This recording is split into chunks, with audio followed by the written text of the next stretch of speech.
সঙ্গে রয়েছেন জামায়াত ইসলামের আমির ডক্টর শফিকুর রহমান আমাদের সঙ্গে আজকে আছেন।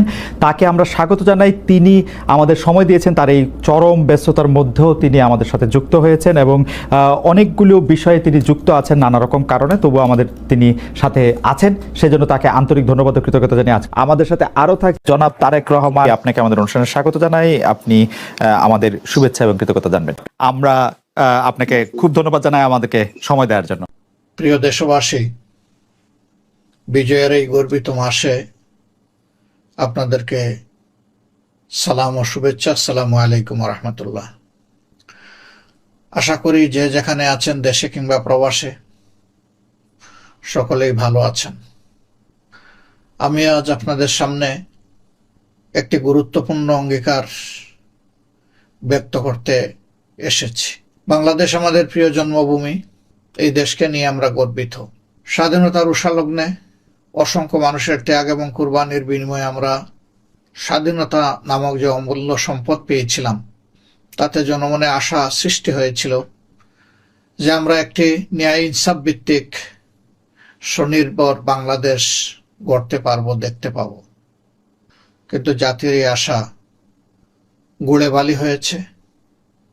আশা তো পূরণ হয়নি, উল্টো দুর্নীতি এবং দুঃশাসনে গোটা সমাজ ছেয়ে গিয়েছিল, যার কারণে বাংলাদেশ তলাবিহীন জুড়ির দেশ হিসাবে পরিচিতি লাভ করেছিল।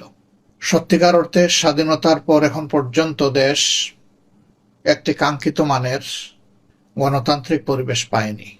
বিশেষ করে 2009 থেকে 24-এর 5ই আগস্ট পর্যন্ত যারা ক্ষমতায় ছিলেন, তারা দেশবাসীকে মানুষ হিসাবে গণ্য করেননি। তারা এই দেশকে তাদের মালিকানার একচ্ছত্র সম্পদ হিসাবে তারা বিবেচনা করে দেশবাসীর উপর ইচ্ছামতো তাণ্ডব চালিয়েছে।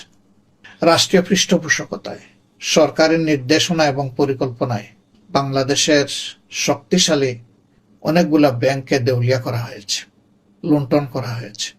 এর সরাসরি বেনিফিশিয়ারি হয়েছে সরকার প্রধান থেকে শুরু করে সরকারের সাথে আষ্টে পৃষ্ঠে যারা সম্পর্কিত ছিল তারা। বাংলাদেশে প্রতি বৎসর বাংলাদেশ থেকে $16 বিলিয়ন বিদেশে পাচার হয়েছে। সম্মানিত ভাই ও বোনেরা, আমরা বসে বসে এই দৃশ্য দেখতে পারি না। একটি দায়িত্বশীল সংগঠন হিসেবে বাংলাদেশ জামাত ইসলামী 5 আগস্ট পরবর্তী বাংলাদেশের নতুন এই অধ্যায়ে অগ্রাধিকার হিসেবে ঘোষণা করেছে যে আমরা একটি দুর্নীতিমুক্ত সমাজ গড়তে চাই এবং দুর্নীতিকে আমরা আজ থেকে লাল কার্ড দেখাবো। আকাশচুম্বী দুর্নীতি মাটিতে নেমে না আসা পর্যন্ত এই লড়াই অব্যাহত থাকবে ইনশাআল্লাহ।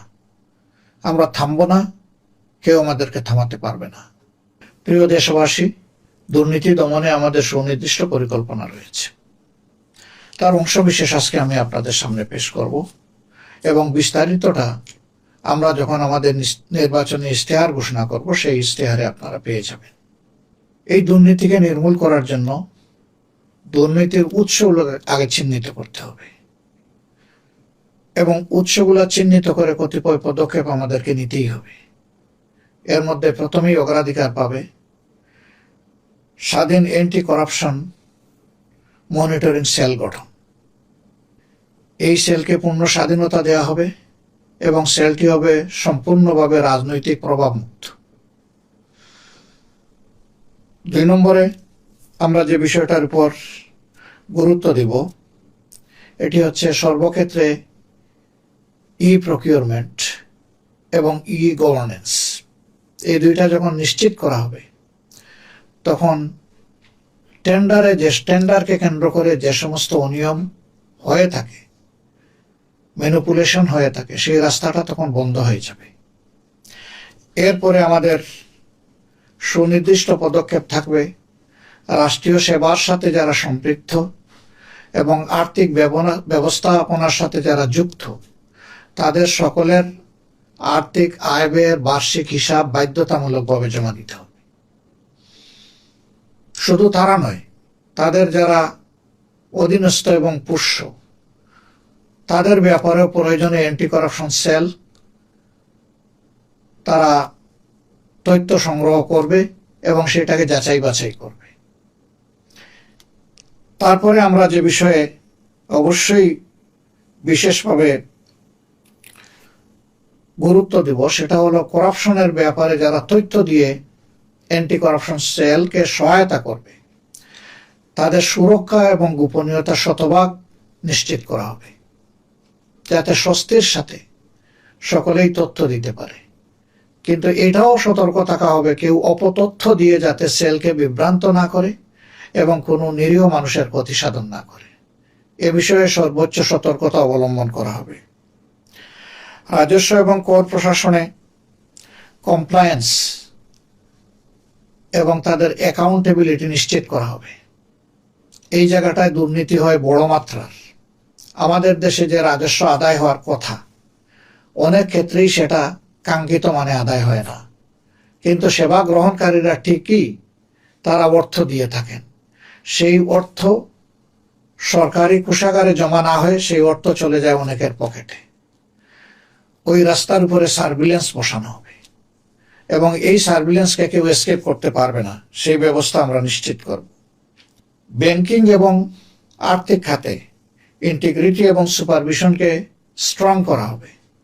এখানে প্রয়োজনে সেন্ট্রাল ব্যাংক থেকে শুরু করে ব্যাংকিং ব্যবস্থাপনার সর্বপর্যায়ে বড় ধরনের রিসাফেলের প্রয়োজন হতে পারে। দেশের স্বার্থে যা দরকার সে উদ্যোগ সরকারকে নিতেই হবে। উচ্চমূল্য কেন্দ্রিক যে সমস্ত প্রকল্প যেগুলাকে আমরা সাধারণত মেগা প্রকল্প বলে থাকি, সেই প্রকল্পগুলোতে তার প্রকল্প গ্রহণ থেকে শুরু করে সকল পর্যায়ে টেন্ডার থেকে শুরু করে শতভাগ স্বচ্ছতা নিশ্চিত করা হবে এবং বাংলাদেশ সহ আশেপাশের দেশগুলোতে এই ধরনের প্রকল্প বাস্তবায়নে যে নীতিমালা অনুসরণ করা হয় এবং যে মূল্য নির্ধারণ করা হয়, সরকারের দায়িত্ব হবে সেটার দিকে খেয়াল রেখে যথাযথ মান সংরক্ষণ করে জনগণের টাকার সর্বোচ্চ সদ্ব্যবহার নিশ্চিত করা। এটা মনে রাখতে হবে, সকল উন্নয়ন সাধারণত সাধিত হয়ে থাকে জনগণের কাছ থেকে পাওয়া রেভিনিউ এবং বিদেশ থেকে আনা ঋণের উপরে, আর এই দুইটাতেই দেশের প্রত্যেকটা মানুষ অংশগ্রহণ করে থাকে এবং দায় নিয়ে থাকে। সুতরাং আর্থিক খাত মানে এটি নয় যে সরকার কিছু আয় উৎপাদন করেছে আর সেখান থেকে জনগণকে সেবা দিচ্ছে। সরকার কোনো আয় উৎপাদন করে না, জনগণই আয় উৎপাদনের অংশীদার। সুতরাং জনগণের এই আমানত নিয়ে ভবিষ্যতে আর কেউ যাতে কোনো ধরনের অপকর্মে লিপ্ত হতে না পারে সেই রাস্তা বন্ধ করে দেওয়া হবে ইনশাল্লাহ। এই ক্ষেত্রে দুটা জিনিসকে নিশ্চিত করতেই হবে। একটা হচ্ছে সামাজিক স্বচ্ছতা এবং সর্বপর্যায়ে নৈতিকতার উচ্চ মানদণ্ড নিশ্চিত করা। আর যে বিষয়গুলো আমি বললাম বাস্তবে যদি এটাকে রূপ দিতে হয় তাহলে একটি স্বাধীন বিচার ব্যবস্থা আমাদের জন্য একান্ত অপরিহার্য।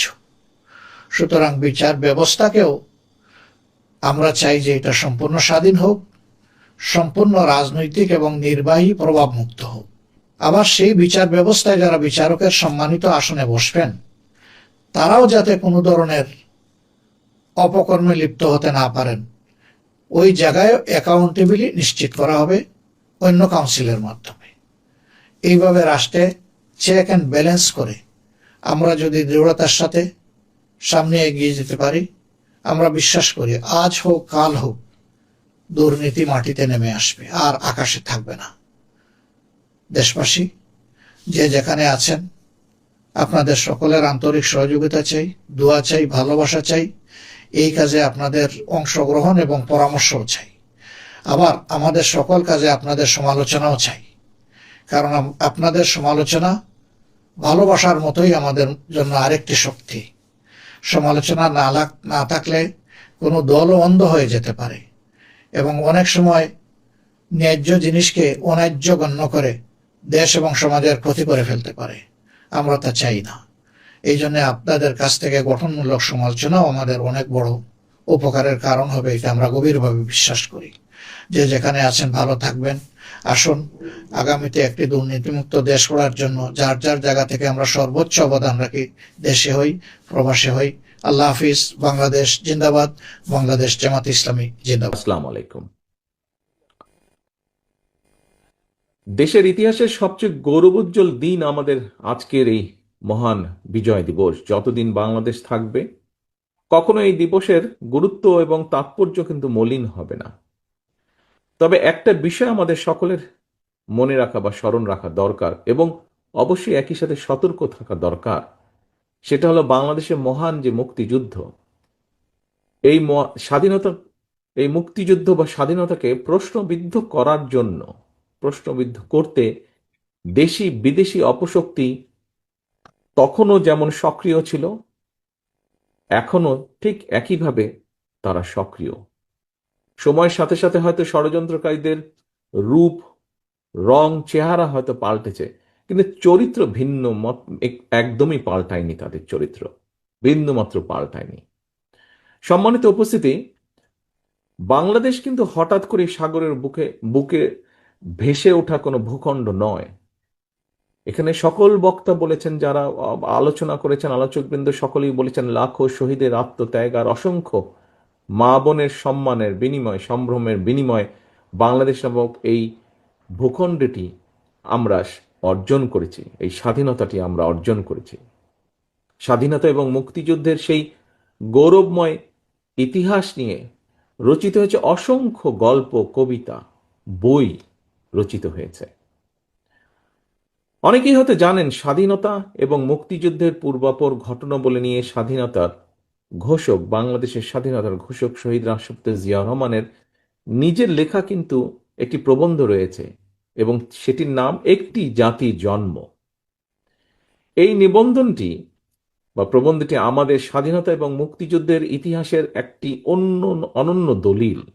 সম্মানিত উপস্থিতি, পতিত পলাতক একটি চক্র শুধুমাত্র নিজেদের হীন দলীয় স্বার্থে বাংলাদেশের স্বাধীনতা এবং মুক্তিযুদ্ধের ইতিহাসের বিকৃতি ঘটিয়েছিল। স্বাধীনতা এবং মুক্তিযুদ্ধের ইতিহাসকে চেষ্টা করেছিল তারা, করেও ছিল, অনেক ক্ষেত্রে দলীয় ইতিহাসে তারা পরিণত করেছিল। আর এই অপরামদর্শী অপচেষ্টার কারণেই পরিস্থিতির সুযোগ নিয়ে এখন আবার মুক্তিযুদ্ধের পরাজিত একটি চক্র বিজয়ের নতুন ইতিহাস রচনার অপচেষ্টা তারা করছে। প্রিয় ভাই বোনেরা, পরাজিত চক্রকে মোকাবেলায় প্রতিশোধ, প্রতিহিংসার পরিবর্তে বিজয়ের সফল প্রতিটি মানুষের ঘরে পৌঁছে দেবার জন্য স্বনির্ভর সমৃদ্ধ একটি গণতান্ত্রিক বাংলাদেশ প্রতিষ্ঠাই হোক এবারের বিজয় দিবসে আমাদের অঙ্গীকার। শুধু আমি না, আমরা সকলে, বিএনপি মনে করে, যতদিন পর্যন্ত এই রাষ্ট্রে জনগণের রাজনৈতিক এবং অর্থনৈতিক ক্ষমতায়ন নিশ্চিত করা না যাবে, ততদিন পর্যন্ত স্বাধীনতা এবং গণতন্ত্র টেকসই ভিত্তির উপর দাঁড় করানো যাবে না। সম্মানিত উপস্থিতিবৃন্দ, বাংলাদেশের স্বাধীনতা অর্জনের পর থেকে আজ পর্যন্ত যতবার দেশের গণতন্ত্র হুমকির সম্মুখীন হয়েছে, আমরা দেখেছি ততবারই দেশের স্বাধীনতা, সার্বভৌমত্ব হুমকির সম্মুখীন হয়েছে। 1975 সালের 7ই নভেম্বর কিংবা 2024 সালের 5ই আগস্ট, ইতিহাসের প্রতিটি বাঁকে এর সত্যতা কিন্তু প্রমাণিত হয়েছে। কখনোই জনগণকে ক্ষমতাহীন করে রাষ্ট্রযন্ত্র কখনোই ক্ষমতাশীল হয়ে উঠতে পারে না। জনগণকে ক্ষমতাবান করার পূর্ব শর্তই হচ্ছে, যা সব সময় বলে এসেছি আমরা, পূর্ব শর্তই হচ্ছে জনগণের সরাসরি ভোটে জনগণের কাছে দায়বদ্ধ, জনগণের কাছে জবাবদিহিমূলক রাষ্ট্র ও সরকার প্রতিষ্ঠা। এবং এ কারণেই বিএনপি সব সময় রাষ্ট্র এবং সরকারে জনগণের অধিকার প্রতিষ্ঠা করতেই যে কোনো মূল্যে দেশে অবাধ, সুষ্ঠু এবং নিরপেক্ষ নির্বাচন অনুষ্ঠানের পক্ষে সকল সময় দৃঢ় অবস্থান গ্রহণ করেছে। এই দেশের, বাংলাদেশের জনগণ সাক্ষী, কারণে অকারণে, শর্তের পর শর্ত জুড়ে দিয়ে কিংবা নানা অজুহাতে বাংলাদেশের স্বার্থ বিরোধী একটি চক্র নির্বাচন অনুষ্ঠানের পথে বারবার নানা রকম বিঘ্ন সৃষ্টির অপচেষ্টা তারা চালিয়ে যাচ্ছে, এখনো চলছে ক্ষেত্র বিশেষে। আল্লাহ রহমতে আলহামদুলিল্লাহ সব রকম বাধা উপেক্ষা করে প্রায় 1.5 দশকেরও বেশি সময় পর নির্বাচন কমিশন শেষ পর্যন্ত জনগণের সেই কাঙ্ক্ষিত জাতীয় নির্বাচন অনুষ্ঠানের তারিখটি ঘোষণা করেছে। তবে প্রিয় ভাই বোনেরা, সতর্ক থাকতে হবে, ষড়যন্ত্র কিন্তু এখনো থেমে নেই। গণতন্ত্রের পক্ষে সাহসী সন্তান ওসমান হাদিকে গুলি করার যে ঘটনাটি, এটা কিন্তু সেই ষড়যন্ত্রের অংশ। কি ছিল ওসমান হাদির অপরাধ? একজন রাজনৈতিক কর্মী হিসাবে আমার মনে যে প্রশ্নগুলি দেখা দিয়েছে, এই কয়েকটি প্রশ্নের জবাবের মধ্যেই আমার মনে হয় গণতান্ত্রিক জনগণের সামনেও এই যে এই ঘাতকদের চরিত্র স্পষ্ট হয়ে উঠবে। আমার মনে একজন রাজনৈতিক কর্মী হিসাবে যেই প্রশ্নগুলো দেখা দিয়েছে, এক, বর্তমান অন্তর্বর্তীকালীন সরকার বা সরকারকে যদি ব্যর্থ করা যায়, কারা তাহলে খুশি হবে? দুই, নির্বাচন ছাড়াই বর্তমান অন্তর্বর্তীকালীন সরকারকে বহাল রাখা গেলে কারা লাভবান হবে? তিন, দেশে জনগণের ভোটে জনগণের সরকার প্রতিষ্ঠিত না হলে কাদের লাভ? প্রিয় ভাই বোনেরা, আমি বিশ্বাস করি এইসব প্রশ্নের জবাবের মধ্যেই হাদির ঘাতকেরা লুকিয়ে রয়েছে। স্বাধীনতা প্রিয় গণতান্ত্রিকামী জনগণের শত্রুরা ঘাপটি মেরে রয়েছে এইসব প্রশ্নের ভেতর। প্রিয় ভাই বোনেরা, সম্মানিত উপস্থিতিবৃন্দ, প্রিয় নেতৃবৃন্দ, আমি বিজয় দিবসের এই গৌরবজনক সময় দৃঢ়ভাবে বলতে চাই, যারা স্বাধীনতা প্রিয় গণতান্ত্রিকামী জনগণকে ভয় দেখাতে চায়, তার অবশ্যই ব্যর্থ হবে ইনশাল্লাহ। ভয়ের কোনো কারণ নেই। মানুষের জয় পরাজয়, জীবন মৃত্যু সবকিছু আল্লাহর হাতে নির্ধারিত। সুতরাং আল্লাহর উপরে ভরসা রেখে আমরা সকলে যদি ঐক্যবদ্ধভাবে জনগণের অধিকার প্রতিষ্ঠার মিছিল এগিয়ে নিয়ে যেতে থাকি, ইনশাল্লাহ ষড়যন্ত্রকারীরা অবশ্যই পিছু হটতে বাধ্য হবে। 1971 সালে প্রমাণিত হয়েছে, 2024 সালে প্রমাণিত হয়েছে, 1975 সালের 7ই নভেম্বর 90-এ স্বৈরাচার বিরোধী আন্দোলন, প্রতিটি আন্দোলন সংগ্রামে প্রমাণিত হয়েছে, জনগণ ঐক্যবদ্ধ থাকলে জনতার বিজয় কেউ ঠেকিয়ে রাখতে পারে না। আমি দৃঢ় কণ্ঠে বলতে চাই, নির্ধারিত সময় নির্বাচন ইনশাল্লাহ অনুষ্ঠিত হবে। আসন্ন নির্বাচনকে সামনে রেখে গ্রামে গঞ্জে, শহরে বন্দরে, নগরে, বাজারে, মহল্লায়, অলিগলিতে, রাজপথে জনগণের নিজেদের অধিকার প্রতিষ্ঠার এই নির্বাচনে মিছিলে আমিও আপনাদের সঙ্গে থাকব ইনশাল্লাহ। প্রিয় ভাই বোনেরা, আসন্ন জাতীয় নির্বাচন কিন্তু কেবলমাত্র একটি এক্সপেরিমেন্ট বা এক্সপেরিয়েন্স অর্জনের নির্বাচন নয়। সম্মানিত মহাসচিব সাহেব আজকের অনুষ্ঠানের সভাপতি কিন্তু ওনার বক্তব্যে বলেছেন, আমিও অতীতে বারবার বলেছি, আসন্ন জাতীয় নির্বাচন অতীতের যে কোনো নির্বাচনের চেয়ে জটিল এবং গুরুত্বপূর্ণ। কেন? এবারের নির্বাচনের সঙ্গে জড়িত আছে বর্তমান এবং ভবিষ্যৎ প্রজন্মের স্বাদ, আশা, আকাঙ্ক্ষা, স্বার্থ এবং সম্ভাবনা। সর্বোপরি এবারের নির্বাচনের সঙ্গে জড়িত আছে বাংলাদেশের স্বার্থ এবং সার্বভৌমত্বকে সুসংহত রাখার প্রশ্ন। প্রিয় ভাই বোনেরা, আগামী দশকটি হবে রূপান্তরের দশক এবং এই চিন্তা নিয়েই আমরা আমাদের দেশ গড়ার কর্মসূচি বাস্তবায়নের পরিকল্পনা তৈরি করেছি। দেশের জনসংখ্যার অর্ধেক নারী, 4 কোটি বা তারও বেশি তরুণ, কোটি কোটি কৃষক, শ্রমিক, কর্মক্ষম এই জনসংখ্যাকে কাজে লাগিয়ে বাংলাদেশের বিজয়কে সুসংহত করাই হচ্ছে বিএনপির একমাত্র লক্ষ্য। একটি স্বনির্ভর সমৃদ্ধ বাংলাদেশ গড়ে তোলার মাধ্যমেই আমরা আমাদের আগামীর প্রতিটি বিজয় দিবসকে আরো গৌরবান্বিত এবং আরো অর্থবহ করে গড়ে তুলতে চাই। মহান বিজয় দিবসের এই প্রাক্কালে আমি দল, মত, ধর্ম, বর্ণ নির্বিশেষে কৃষিজীবী, শ্রমজীবী, পেশাজীবী, শিল্পী, সাহিত্যিক, শিক্ষক, সাংবাদিক, বুদ্ধিজীবী, ওলেমা, আলেম, পীর, মাশায়েখ তথা বাংলাদেশের সকল শ্রেণী পেশার মানুষ, প্রতিটি নাগরিককে জানায় মহান বিজয় দিবসের আন্তরিক শুভেচ্ছা। মহান বিজয় দিবস উপলক্ষে বিজয়ের বার্তাকে, প্রিয় ভাই বোনেরা, বিজয়ের যে বার্তা, এই বার্তাকে আমরা শুধুমাত্র স্লোগানের ভিতরে সীমাবদ্ধ রাখব না।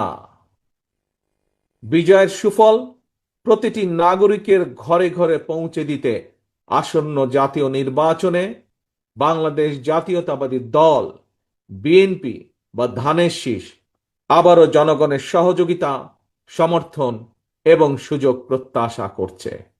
পরিশেষে আল্লাহর দরবারে 1971 সালের স্বাধীনতা অর্জনের যুদ্ধে শহীদ এবং 2024 সালে স্বাধীনতা অর্জনের যুদ্ধে শহীদ এবং 71 থেকে আজ পর্যন্ত দেশে গণতন্ত্র এবং জনগণের অধিকার প্রতিষ্ঠার আন্দোলনে সকল শহীদদের রুহের মাগফিরাত কামনা করছি। আল্লাহর দরবারে প্রতিটি আন্দোলন সংগ্রামে হতাহতদের দ্রুত আরোগ্য কামনা করে আমার বক্তব্য আজ এখানে শেষ করছি।